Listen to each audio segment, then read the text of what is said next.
Hello everyone, welcome back to another episode of r/AITA.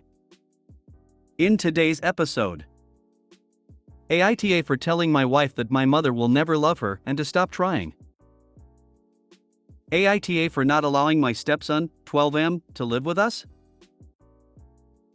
AITA for not punishing my daughter for how she rejected an autistic kid. Before we get started, make sure to subscribe so you will never miss a video. So let's get started. AITA for telling my wife that my mother will never love her and to stop trying. I have been married to my wife for 2 years, and the best way to describe my mother is cold. She's not rude or anything, it's just disinterested in my wife. The best way I can explain my mom is that she is tired. She had a really hard life, doesn't have much affection left to give, and she rarely gets close to anyone. It's pure disinterest, and she can't bring herself to care about new people. She's a retired old lady that just wants to sit on the porch, not make small talk with people. I've explained this to my wife before and told my mother's story. We had a little get together at my mom's house. My mom doesn't like it when people bring food. She works all day to make a spread, and it's like her thing. She just wants to provide for the guests. My wife came from work and she brought food, potatoes, salad. I stop her from bringing it in. The whole night she is just bothering her when she was on the porch, asking her if she wants to go on a shopping trip. When my mom asks for some quiet, she still talks on. When I was walking by, she asked me to take my wife away from her. This made my wife upset, but I did it since I could see mom was getting close to the end of her rope. We had a talk in the car what that was all about, and she just wants to be loved by her MIL. She is being nice, so she doesn't get why she doesn't like her. I told her my mother will never love her and to just stop. What she is doing is actively making her dislike you and to leave the women alone. She called me a jerk and hasn't spoken to me since. Edit was told to include this comment from an info comment. Almost never, most of the time, if people join her on the porch, it's very little or small talk, or just join her watching the garden. She doesn't care how loud they are in the house or anything like that. She likes watching others have a good time, more of an observer than anything. She asked for quiet with my wife since she was just going on for a while.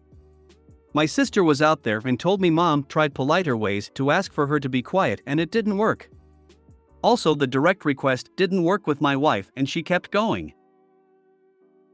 She's a retired old lady that just wants to sit on the porch, not make small talk with people. Honestly, your mom sounds like my life goals.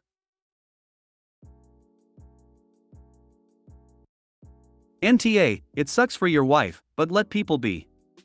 Not everyone will be liked by everyone, and your wife should be old and mature enough to understand that. Honestly, it sounds like OP's wife hit the mill lottery. A mill that wants absolutely nothing to do with you but isn't necessarily rude or trying to make your life miserable? That's a blessing. She also has a grump cat named Furball, so I hope that is a life goal also. Instead of just saying, "Hey babe, don't try so hard," let her warm up to you. You just went full on abandon all hope, ye who enter into my family. Why give her false hope? The point is that she's never going to warm up to her, and that the wife's trying is just making the opposite happen. There's no point in lying to the girl and having her think that one day MIL will do a 180 from who she is and decide she's all of a sudden a chatty Cathy that wants to go on a shopping trip with her DIL. At LOL, I mean, she clearly wasn't picking up on the not so subtle hints. NTA. Leave cranky old people alone. The older I get, the more I understand and appreciate this statement. If your wife really wants your mother to like her, then she should just ignore her. Say thanks for the food and leave. A lot of people would believe that's being rude to the host. However, the gift of kindness is accepting people for who they are, not trying to force them to be someone you want them to be. Ada, it sounds like your mom is doing her best, but I also realize that some people really do find it hard to just sit quietly. Those people should not be around your mother. Maybe wife shouldn't be visiting with her. There are people who would pay to be able to just ignore their MIL. It's not a hard ask. I'm 40 this year and already at MIL's level. At some point you realize that it's really not worth the effort of bothering with other people. Soft YTA. Your mother-in-law cooked a feast for you and her. That's her way of showing love. That's what you should have said instead of saying the love is not there. Might be against the grain here, but YTA, your mom too, sort of. Like, why even have a get-together if you want to be left the hell alone? Don't bring any food, only I want to provide for guests, but I don't want to talk to guests. Does that not sound strange? Go one way or the other. Your mom could at least show some basic respect to her, especially when SHE is the host. Ick, maybe it's just a very different family dynamic from what I'm used to, but I feel like if I was in your wife's position I wouldn't feel very welcome. AITA for not allowing my stepson, 12M, to live with us? I have 2 boys, 10M and 5M, and I'm getting married in the next few weeks to my boyfriend who has a 12 son from a previous relationship. My future husband's son asked his dad if he could come live with us after we get married because he wants to experience a genuine family dynamic with parents and siblings, given that his biological parents never married anyone else. My husband is on board with this idea, believing it would contribute positively to the boy's personal growth. I expressed to my husband that I have reservations about having him live with us, based on observations during the weekends he spends at our place. Firstly, he appears to have a strained relationship with my younger son.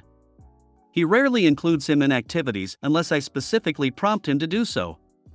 When I ask him to assist the younger boy, such as accompanying him to the bathroom, he does so with obvious reluctance. Secondly, he displays an excessive competitive streak towards my older son. He consistently aims to outperform him and even taunts him when he succeeds. I find this overly competitive atmosphere uncomfortable. I desire my children to grow up in a nurturing and supportive environment. The third and most significant concern is his academic and behavioral performance. My boyfriend has informed me that his son has been struggling academically and has faced minor behavioral challenges. I am concerned about his potential negative influence on my children, particularly my older son. My husband dismisses these concerns as typical for his age, believing that with our guidance, he could improve. I sought advice from my mother, and she disagrees with me, asserting that providing a united family environment could greatly benefit my stepson. Both of them label my reasons as unreasonable. AITA? Edit, many people didn't quite catch the bathroom example I provided. Let's say we're at a park. I can't let my 5-year-old go to the bathroom alone. So, I might have my stepson accompany him for safety reasons. It's the kind of thing an older child should do for a younger one. Update, I know that I am not the best person, but I never mistreated or ignored my future stepson. I care for him, and I would never think of hurting him. I realize now that I was being overly protective of my own children and not considering things from my future stepson's perspective.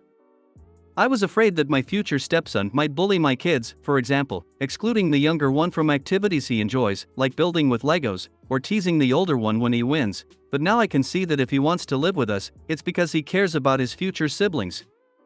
Moreover, as a responsible adult, I understand that I have an obligation to help him with behavior and school grades. I talked to my boyfriend, and I accept that he can come live with us. Now, we'll need to move to a new house so that each child can have their own room, and we'll have to work on getting custody. YTA, you're marrying his father, so you should start considering him as your son as well. If your eldest son, 10M, started displaying all these behaviors, then surely you wouldn't just kick him out and give up on him. I would get your BF on board with ways to deal with the behaviors that you're not happy with.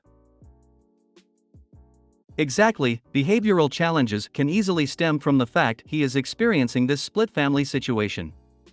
They should definitely do family counseling, though, if they all move in together. YTA.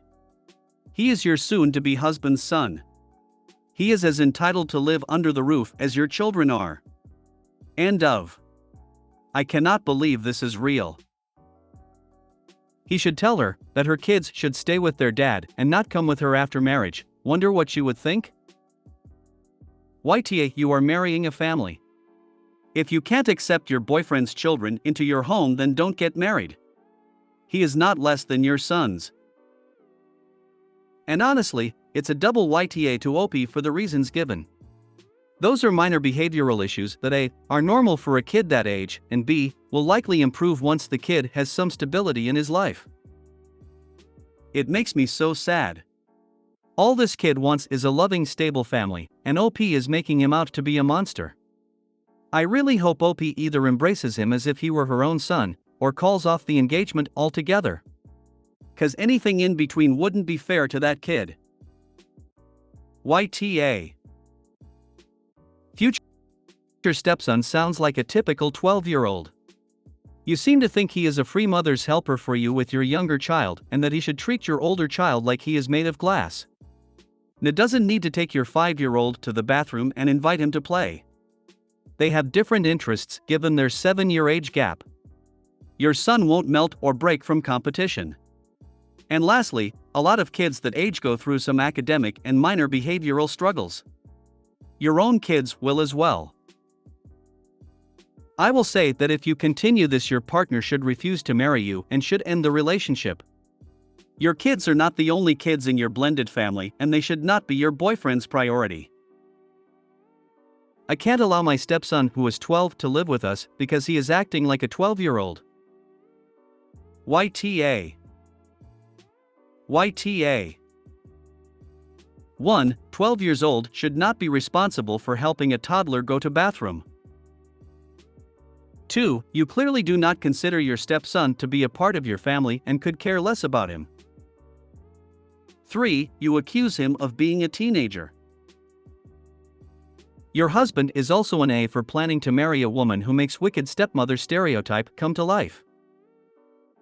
YTA, you really are showing that you are that stepmom. YTA. You are marrying this man, this son comes as a package deal. AITA for not punishing my daughter for how she reject a autistic kid. Throwaway and on phone. My daughter 12 is pretty, she is in middle school, almost high school, and at the point where people are getting crushes on her and overall kinda bothering her. She hates it and doesn't see the point in dating, and has started to be real blunt about it. She is pretty popular at school, and there was an incident with one of boys bullied her when she said no to the movies. It sucks for her and I feel really bad for her. Now we were at the school picnic that happens before the new year starts. It's nice and she gets to hang with her friends. Now there is a kid in her class that has been crushing on her for a while. I thought it was over when he gave up after she rejected his Valentine. He is autistic and I really thought it took him a while to understand due to that. Apparently not, he confessed to her at the picnic and she said no again. I was nearby and went over to bail her out. He started trying to convince her to get to know him. My daughter snapped and told him to, "Leave me alone, you freak, I told you so many times." We soon left after that. I have been getting calls about teaching my daughter tolerance and that she needs to be punished for that. I have defending her in all of that. The kid's mother called and called me an asshole when she learned I am not punishing her. AITA? A lot of parents think so. Yes, I taught her how to reject people nicely and firmly. It's not working for that kid. This has been the 4th time she has rejected him. She made it so clear at Valentine's. He won't stop. Also, the school was shit when she was bullied. NTA. Good that your daughter is learning to assert herself. Although normally I'd not be the biggest fan of calling the kid a freak, it sounds like he has been bothering her for a while. What you do not want is your daughter accepting attention out of obligation. Today, oh, he's autistic, to then, oh, he's bipolar, to he's having a hard time in life getting out of jail. Shut that shit down. My general feeling is, if the kid's functioning enough to repeatedly ask someone else out, they're functioning enough to know that no means no.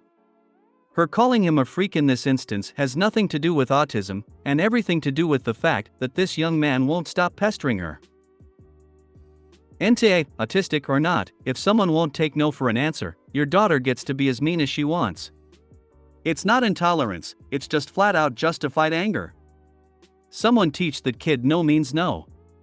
ETA, OP. Yes, you should tell her not to use words like that, educate her on how that's harmful in general, but you're right to not punish her. Agreed, as an autist having autism is not an excuse for anything non-autism related. NTA, she didn't call him a freak because he's autistic, she called him a freak for harassing her and trying to guilt her into accepting his advances. Sorry, but that's not okay, and there's a lot of issues in disability spaces with men who feel it's acceptable to harass because society has told them as disabled men they aren't responsible for their actions. Exit, I'm autistic, my husbands are autistic. If any of us harass someone 4 times for a date after repeatedly being told no, then being called a freak is the least we deserve. Stop excusing predation from men because they're disabled.